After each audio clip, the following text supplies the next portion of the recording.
Hey, 42 here. When it's been a long year and you're in desperate need of some rest and relaxation, nothing compares with an island holiday. The ocean breeze, the soothing sound of waves lapping on the shore, the tinkling of ice in your glass, the incinerating heat of a nuclear blast. Okay, a nuclear blast is probably not something you need to concern yourself with next time you're heading for Hawaii or the Maldives, but perhaps double check with your travel agent, because it turns out that islands rank really high on the list of stuff humans like to blow up. At least it seems that small spits of land in the ocean really piss off the United States, because in July 1946, they performed the first public test of a nuclear weapon by dropping an atomic bomb on Bikini Atoll, a collection of small islands within the larger Marshall Islands group in the Pacific Ocean. As an aside, it was around this time that Frenchman Louis Reed invented what we know today as the bikini, even though by today's standards it looked a bit something like what your gran would wear, because she probably did. However, it was much skimpier than any bathing costume that had come before. So, when the US dropped the bomb, literally, on the Bikini Atoll, just 4 days before Reed was to debut his new two-piece swimsuit, the opportunistic inventor capitalized on all the news headlines and publicity by naming his new product the Bikini, knowing that it was likely to be an explosive launch. He later patented the name, and the rest is history. There is a related anecdote about the Mankini Atoll, but really, that's a story everyone would rather forget. Anyway, back to the weapons of mass destruction. Between 1948 and 1956, the United States dropped 67 nuclear bombs on or above the Marshall Islands, creating massive craters and making entire islands disappear. In 1952, the first hydrogen bomb was tested on the Enewetak Atoll, also part of the Marshall Islands. And then, in November 1971, the United States conducted its most powerful underground nuclear test to date, by detonating a nuclear warhead 1 mile below ground on the remote Amchitka Island in Alaska. However, none of these hold a radioactive candle to the utter contempt Russia clearly holds for islands, particularly the archipelago of Novaya Zemlya. Located in far North Russia in the Arctic Ocean, it was designated as a nuclear testing site in 1954. Since then, it has seen 224 nuclear detonations, with explosive energy totaling 265 megatons of TNT.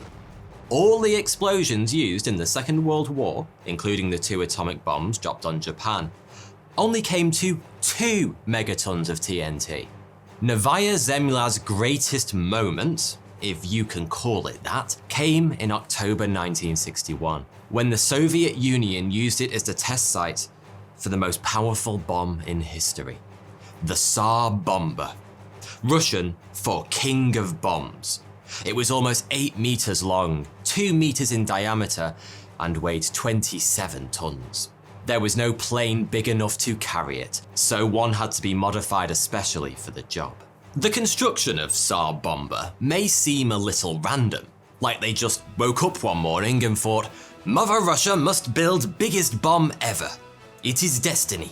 But it was actually a very typical move for Russia, and just another object in a series of really big Russian shit. Built in 1586, Tsar cannon is the largest cannon by caliber in the world. It's made of solid bronze, measures more than 5 meters in length, and weighs in at 40 tons. Tsar Bell is, you guessed it, the largest bell in the world, even though it's never been rung or even hung up. Which isn't surprising, considering it weighs more than 200 tons and is 2 stories high. So there were certainly a few eye rolls and thoughts of, here we go again, when Soviet Premier Nikita Khrushchev commissioned the construction of Tsar Bomba in July 1961. He even called the bomb Kuz-Kuz Mother, a reference to an old Russian proverb meaning, you're about to teach someone a harsh, unforgettable lesson. But this time, the bigger is better philosophy delivered some pretty tangible results. The impact of Tsar Bomba was devastating. Even though it detonated 4 kilometers above the Earth, it wiped the land below it clean. Ground Zero was reported to appear leveled, swept, and licked so that it looked like a skating rink. Observers felt the heat from the blast 170 miles away, whilst anyone within 70 miles experienced third-degree burns. That's about the distance from New York to Philadelphia, by the way. The flash from the explosion was seen 620 miles away, through bad weather, and windows as far away as Norway and Finland were shattered by the force. The bomb's mushroom cloud reached 40 miles into the sky, just below the edge of space. Shockwaves from the blast travelled around the Earth 3 times. You may be asking yourself, what's the point? Why on earth would anyone want to invent something that could vaporize entire cities? Well, I think you probably already know the answer to that. It's the same as the answer to, why do countries have military parades? Why do people drive Hummers? Or why do bodybuilders wear tight shirts? As a display of power.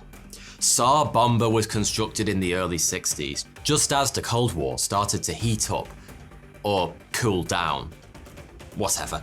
The United States and the Soviet Union were taking turns flexing their muscles and proving just how powerful they were by blowing stuff up. Until that point, the most enormous detonation ever recorded was the 15 megaton Castle Bravo hydrogen bomb dropped by the US on, yes, Bikini Atoll.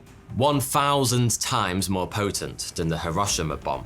It decimated everything on 3 islands, raised water temperatures to 55,000 degrees, and left a crater that was more than a mile wide and 70 meters deep. So, when Khrushchev ordered Tsar Bomba to be built, he had but one purpose in mind: to put an end to the ongoing to and fro between the world's superpowers, and prove, once and for all, that the Soviet Union was the big daddy. He originally wanted the King of Bombs to be a 100 megaton monster, but due to various constraints, nuclear physicists eventually settled on a 50 megaton device. Don't you just hate it when you're designing a bomb and your nuclear yield gets cut in half? Even with a measly 50 megatons in their cargo holds, the pilots who dropped the bomb were told they only had a 50-50 chance of survival. And that proved to be pretty accurate. They only barely survived after the plane was knocked out of the sky by the blast and plummeted 3,000 feet before righting itself. If you're sitting there thinking, blimey, that sure sounds impressive, but what does 50 megatons even mean? Allow me to explain. Explosions of all kinds are measured in a TNT equivalent. 1 gram of the explosive chemical compound trinitotoluene, also known as TNT, for obvious reasons, releases 4,000 joules of energy. So, a 1 kiloton bomb releases the same amount of energy as 1,000 tons of TNT, which is a lot of joules. A 50 megaton bomb releases roughly the same energy as 50 million tons of TNT, and so on.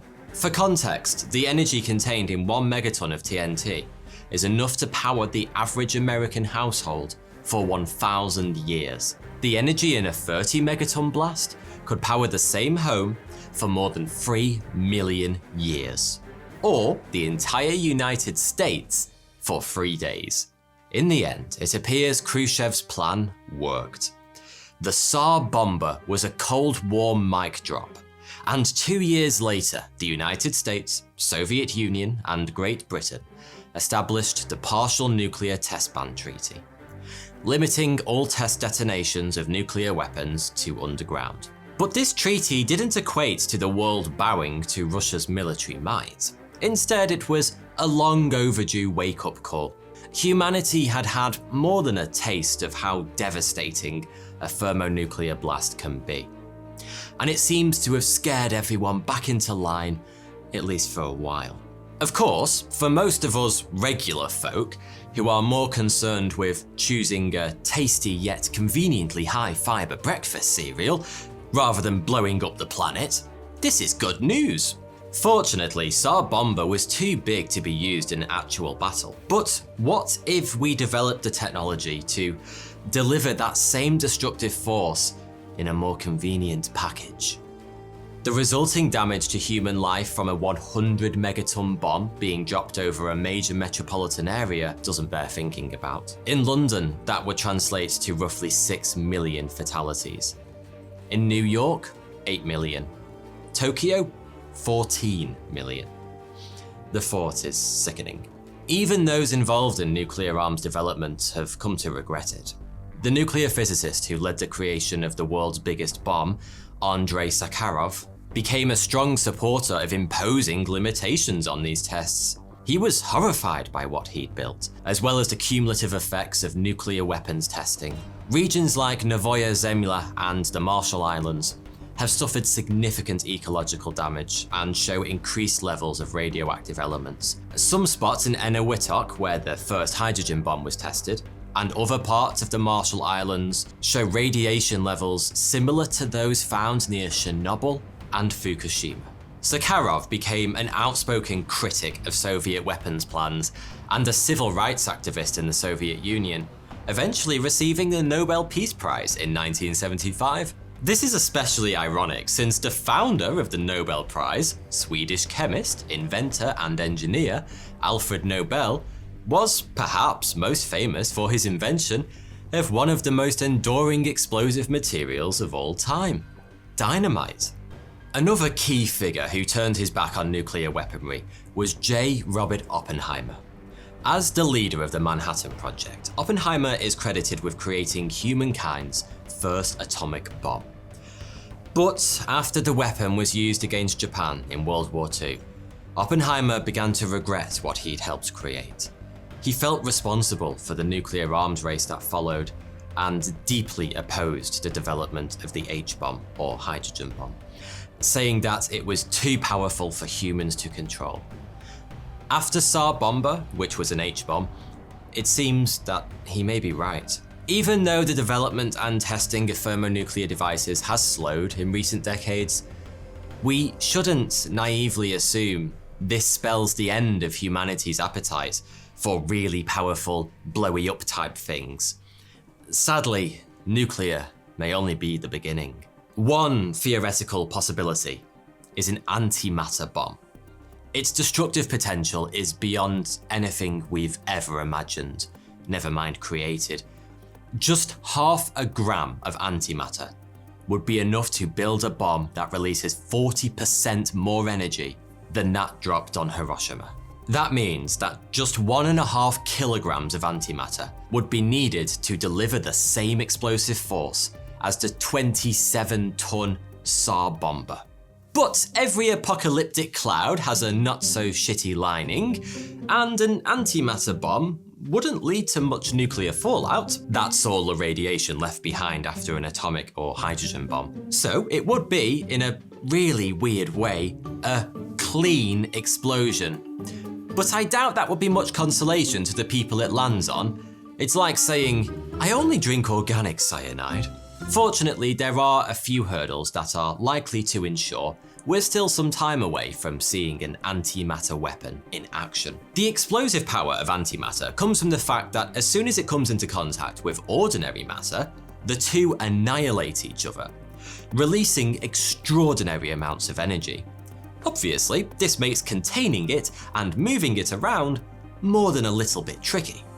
As soon as antimatter comes into contact with the sides of the Tupperware container you've put it in, boom! No more Tupperware, and no more you. The second problem is supply. The universe is made up of considerably more matter than antimatter.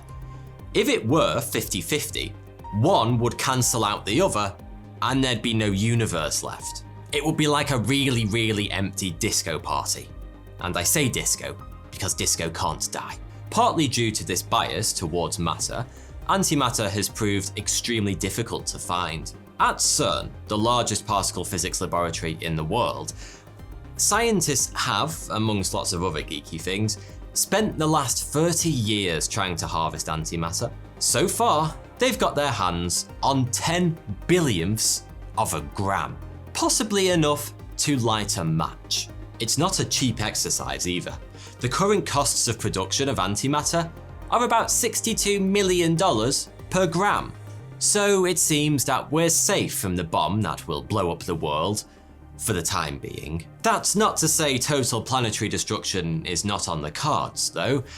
Nature itself is considerably more powerful than anything humans have come close to creating. The 1883 eruption of Krakatoa, a volcano near Indonesia, was 4 times more powerful than Tsar Bomba. The total energy released by the 1815 eruption of Mount Tambora on the island of Sumbawa was estimated to be more than 600 times bigger than Tsar Bomba. The most energetic event in Earth's history was the Chicxulub meteor impact that caused mass extinction and ended the reign of the dinosaurs. That was 2 million times more powerful than Tsar Bomba. A bit embarrassing, really. I'm not saying that you shouldn't keep an eye on psychopathic totalitarian dictators with an itch for nuclear warfare. I'm just saying there's a lot of stuff out there that's a lot scarier. Of course, there's nothing you can do about it though, so keep calm and carry on. Thanks for watching.